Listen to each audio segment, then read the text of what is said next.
Good morning, dear students. Today we will start new chapter of class 12th chemistry, that is the solid state. इस chapter को पढ़ने के पहले लेकिन हम अपनी जो प्रीवियस नॉलेज है उसे थोड़ा सा चेक करेंगे।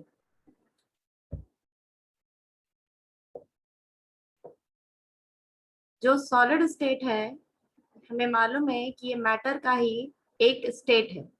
मैटर को फिजिकल प्रॉपर्टीज के बेसिस पर हमने 3 स्टेट्स में डिवाइड किया है। एक है हमारा सॉलिड स्टेट, एक है लिक्विड स्टेट और थर्ड है गैसियस स्टेट। अगर हम सॉलिड स्टेट की बात करें तो जो सॉलिड स्टेट है इसकी जो बेसिक प्रॉपर्टीज हैं वो ये है कि ये एक पर्टिकुलर शेप और एक फिक्स वॉल्यूम को ऑक्यूपाई करता है। वैसे ही अगर हम लिक्विड की बात करें तो ये वॉल्यूम तो अपना फिक्स रखेगा, लेकिन ये जो इसका शेप है ये चेंज हो जाएगा। It takes the shape of the container in which it is kept, मतलब ये उस कंटेनर के शेप को ऑक्यूपाई करेगा जिस शेप के कंटेनर में से रखा जाएगा। जिसके अपोजिट गैस ना तो फिक्स वॉल्यूम शो करती है और ना ही फिक्स शेप। तो ये बिल्कुल बेसिक बात हमने की है कि मैटर जो है वो कोई भी चीज जिसमें जो एक स्पेस को ऑक्यूपाई करे या जिसमें वॉल्यूम हो और जिसका मास हो वो मैटर है। Anything which occupies space and has mass is called matter, and matter is classified into 3 classes on the basis of its physical properties. It is the solid, liquid and gas. लेकिन आज हमें जिस state के बारे में बात करनी है वो है सॉलिड स्टेट। इस लेसन में हम बहुत ही बेसिक चीजों के बारे में डिस्कशन करेंगे। तो सबसे पहले हम डेफिनेशंस को रीड करेंगे। Solids have definite volume, mass and shape, and the constituent particles have fixed positions and can oscillate about their mean position.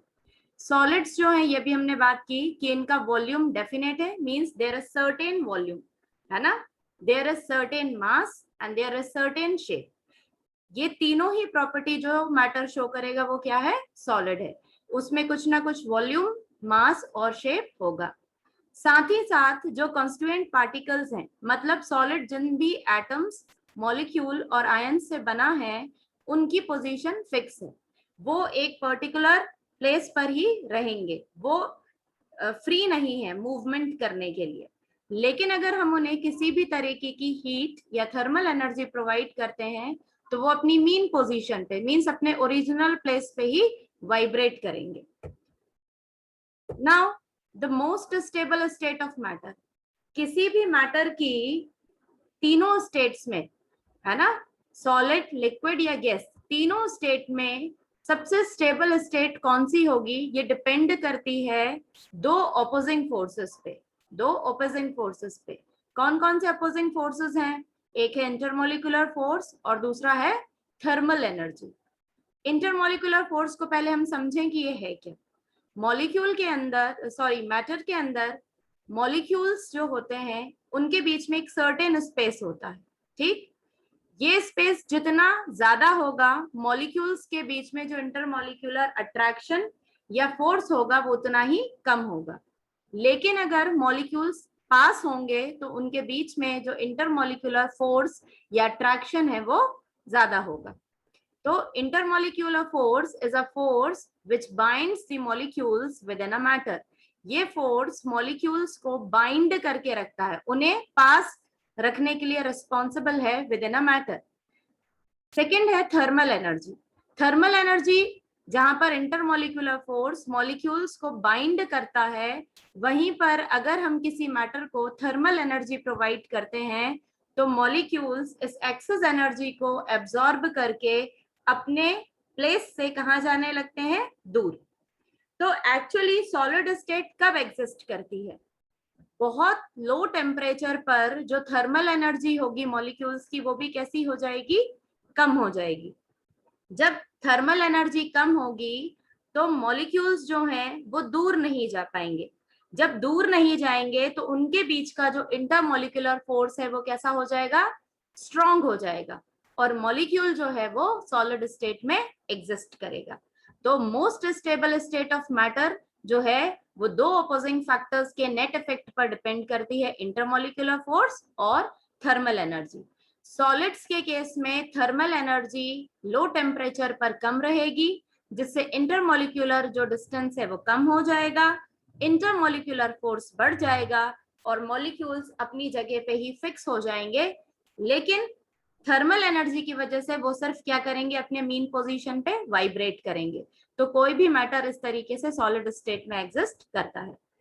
Now there are some basic characteristics of solid state, कि अगर कोई matter solid है तो उसके कुछ basic characteristics हैं, वो क्या क्या हैं।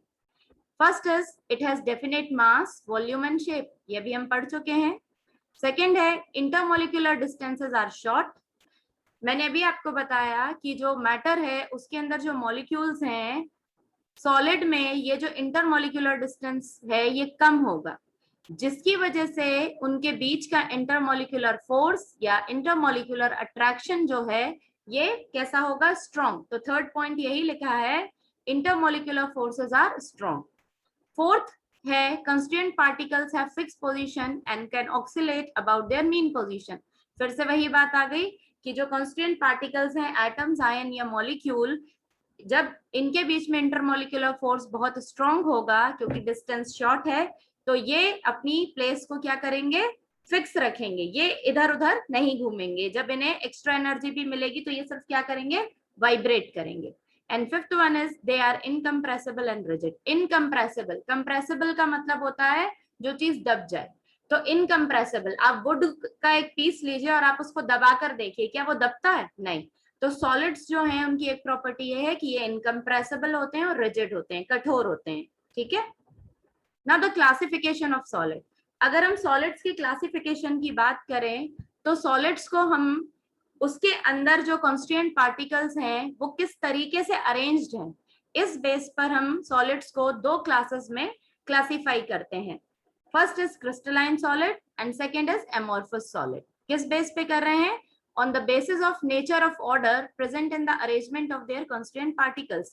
किस तरीके से constituent particles मैटर के अंदर प्रेजेंट है, उनका क्या अरेंजमेंट है, इस बेस पर दो तरीके के सॉलिड हैं, crystalline solid and amorphous solid. पहले हम बात करेंगे क्रिस्टलाइन सॉलिड्स की।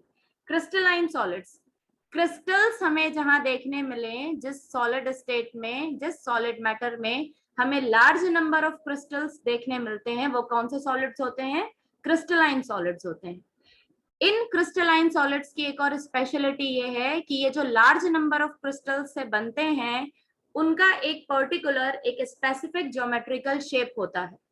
इस पर्टिकुलर ज्योमेट्रिकल शेप को वो पूरे के पूरे क्रिस्टल में पीरियोडिकली रिपीट करते हैं, जिसकी वजह से हम कहते हैं कि इनके अंदर लॉन्ग रेंज ऑर्डर प्रेजेंट है। Means there is particular arrangement of the small crystals which have particular geometrical shape which repeat itself periodically over the entire crystal। इसलिए हम कह रहे हैं कि जो क्रिस्टलाइन सॉलिड्स हैं ये कैसे हैं, लॉन्ग रेंज ऑर्डर है। मींस यहाँ पर जो अरेंजमेंट ऑफ कॉन्स्टिट्यूएंट पार्टिकल है वो कैसा है, ऑर्डर्ड है। और लॉन्ग रेंज ऑर्डर का मतलब कि पूरे के पूरे क्रिस्टल में वो पीरियोडिकली अपने आप को क्या करता है, रिपीट करता है। लास्ट है शार्प मेल्टिंग पॉइंट, क्योंकि अभी मैंने आपको बोला कि जो क्रिस्टल्स हैं उनका एक पर्टिकुलर ज्योमेट्रिकल शेप है, तो इनको मेल्ट करने के लिए भी एक स्पेसिफिक टेम्परेचर की जरूरत पड़ती है। जब तक क्रिस्टलाइन सॉलिड्स को आप वो टेम्परेचर प्रोवाइड नहीं करोगे तब तक क्रिस्टलाइन सॉलिड्स जो हैं वो मेल्ट नहीं होंगे। तो there is some specific temperature at which crystalline solid melts. अगर देखिए आपको डायग्राम से मैं थोड़ा सा समझा देती हूँ, ये 2 डायमेंशनल स्ट्रक्चर है क्वार्ट्ज का और ये 2 डायमेंशनल स्ट्रक्चर है क्वार्ट्ज ग्लास का। तो अभी आप देख सकते होंगे यहाँ पर एक रिपीटेड पैटर्न दिख रहा है आपको, ये देखिए, ये रिपीटेड पैटर्न है जिसने पूरे के पूरे क्रिस्टल में अपने आप को क्या किया है, रिपीट किया है। तो आपको समझ आ रहा होगा कि ये क्या है, क्रिस्टलाइन सॉलिड है ना। क्रिस्टलाइन सॉलिड्स की क्या क्या प्रॉपर्टीज अभी हमने पढ़ ली है, शार्प मेल्टिंग पॉइंट होगा, ऑर्डर्ड अरेंजमेंट होगा, ठीक है। उसी के अपोजिट ये अभी जो सेकंड है ये है क्वार्ट्ज ग्लास। आप देखिए इसमें कोई रेगुलर अरेंजमेंट आपको नहीं दिख रहा है, और अगर कहीं कहीं दिख भी रहा है, जैसे ये है एक रिंग, एक रिंग ये है, एक रिंग ये है, लेकिन बाकी रिंग्स को आप देखिए ये कैसी हैं, डिसऑर्डर्ड है, इररेगुलर शेप्स हैं। तो ऐसे सॉलिड्स जिनमें रेगुलर पैटर्न ना हो, है ना, कॉन्स्टिट्यूएंट पार्टिकल्स का, उन्हें हम क्या कहते हैं, एमोर्फस सॉलिड्स। वो हैं एमोर्फस सॉलिड्स। ग्रीक लैंग्वेज में एमोर्फोस का मतलब होता है नो फॉर्म। इनमें कोई पर्टिकुलर फॉर्म आपको देखने के लिए नहीं मिलेगा। और अगर बीच बीच में आपको कहीं कोई पर्टिकुलर अरेंजमेंट दिख भी रहा होगा तो वो इतना इरेगुलर होता है क्रिस्टल के अंदर कि आप वो स्कैटर फॉर्म में है, वो कहीं कहीं आपको लगेगा कि ऑर्डर्ड है, अदरवाइज आप पूरे क्रिस्टल को अगर देखोगे तो वो कैसा रहेगा, डिसऑर्डर्ड है। तो ऐसा क्रिस्टल जिसमें जो क्रिस्टल्स हैं या जो कंस्टिट्यूएंट पार्टिकल्स हैं वो ऑर्डर अरेंजमेंट में है, प्रेजेंट हैं, वो क्रिस्टलाइन सॉलिड्स हैं। जबकि एमोर्फस सॉलिड्स में जो हमारे कंस्टिट्यूएंट पार्टिकल्स होते हैं वो कैसे होते हैं, इररेगुलर शेप में अरेंज्ड हैं। तो जो हमारा सेकेंड क्लासिफिकेशन है वो किसका है, एमोर्फस सॉलिड्स का। देखिए मैंने लिखा है एमोर्फस सॉलिड्स और आगे लिखा है ब्रैकेट में नो फॉर्म। अभी मैंने आपको बताया ग्रीक लैंग्वेज में एमोर्फोस का मीनिंग होता है नो फॉर्म। तो देखिए amorphous solids consist of particles of irregular shape. अभी मैंने आपको डायग्राम में दिखाया था कि ये इररेगुलर शेप में प्रेजेंट है ना। तो एमोर्फस सॉलिड्स में कंस्टिट्यूएंट पार्टिकल्स इररेगुलर शेप के होते हैं। शॉर्ट रेंज ऑर्डर मींस जो थोड़ा बहुत भी आपको ऑर्डर्ड अरेंजमेंट मिलेगा वो स्कैटर्ड फॉर्म में होगा। इतना ज्यादा इरेगुलर शेप होता है कि उसके बीच में जो ऑर्डर्ड अरेंजमेंट होते हैं वो ऑब्जर्व कर पाना मुश्किल है, इसलिए हमने लिखा है कि इनका जो ऑर्डर है वो कैसा है, short range. They are also known as pseudo solids और सुपर कूल्ड लिक्विड्स। इनको स्यूडो सॉलिड क्यों कहते हैं, तो सबसे पहले आपको पता होना चाहिए स्यूडो का मतलब होता है फॉल्स। स्यूडो का मतलब है फॉल्स। तो स्यूडो सॉलिड या ये कैसे हैं, they are not true solids. इनको हम ये भी कह सकते हैं कि ये ट्रू सॉलिड्स नहीं है, जबकि ये क्या है, सुपर कूल्ड लिक्विड्स हैं। ये किसकी तरह एक्ट करते हैं, they act like super cooled liquids, for example rubber, plastic and glass. इनको हम क्यों कह रहे हैं स्यूडो सॉलिड या सुपर कूल्ड लिक्विड्स हैं। आप अगर बहुत पुरानी किसी बिल्डिंग में जाएं, ओल्ड बिल्डिंग्स में जाएं और वहां पर अगर आप एक कांच का विंडो हो, उस कांच को अगर आप देखोगे तो जो ग्लास होगा उसकी थिकनेस नीचे की तरफ कैसी होगी, ज्यादा हो जाएगी। Over a period of time जो ग्लास है वो फ्लो करेगा कहां पर, नीचे की तरफ, है ना। कॉन्स्टिट्यूएंट पार्टिकल्स धीरे धीरे फ्लो करके नीचे की तरफ आ जाएंगे। तो अगर आप किसी ओल्ड बिल्डिंग में जाके वहां के ग्लास विंडो के ग्लास की थिकनेस को मेजर करेंगे तो ऊपर की तरफ ग्लास जो है वो कैसा होगा, पतला, लेकिन नीचे की तरफ थिकनेस जो होगी वो कैसी हो जाएगी, ज्यादा। उसका रीजन क्या है कि जो स्यूडो सॉलिड्स होते हैं या एमोर्फस सॉलिड्स जो होते हैं इनमें टेंडेंसी होती है कि ये लिक्विड्स की तरह बिहेव करते हैं। They will flow at a very slow speed, बहुत ही कम स्पीड में फ्लो करेंगे, इसलिए हम इन्हें कहते हैं कि ये क्या है, स्यूडो सॉलिड है या सुपर कूल्ड लिक्विड्स है। मींस ये ट्रू सॉलिड्स नहीं, क्योंकि ये थोड़ी बहुत प्रॉपर्टी किसकी एग्जिबिट कर रहे हैं, लिक्विड्स की।